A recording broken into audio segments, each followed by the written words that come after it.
HS Portal Kunai Premium prevedení Slim. Je to novinka, ktorú sme tento rok dali na trh.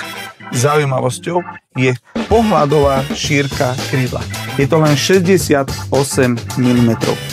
Prevedení drevo hliník. Z vonkajšej strany máme hliník, z vnútornej strany máme drevo.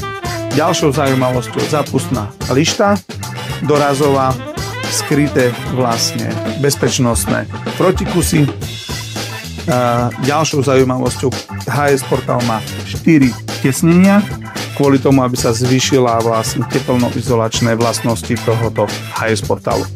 Fixná časť je integrovaná, to znamená kompozitná, plynulo prechádza strop, ale takisto aj podlaha.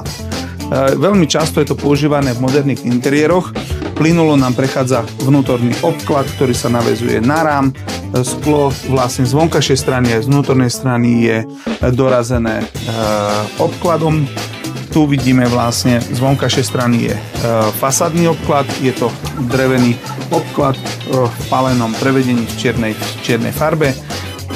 Plynulo prechádzame do fixných rámov, ktoré sú vlastne bezrámové. Veľmi často je to riešené, ako to urobiť. Tu práve vidíme, že vlastne je kompozitný rám, kde podlaha prichádza až ku sklu, z vonkajšej strany máme hliník.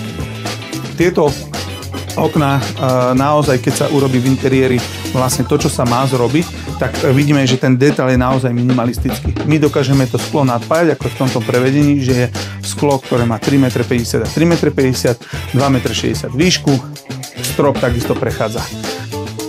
Takže zhruba asi toľko k tomuto portálu a k tomu, ako plynulo prechádza vlastne z portálu do fixnej časti. Bezramové prevedenie, vlastne kompozitnom prevedení HS Portálu a Slim HS Portálu.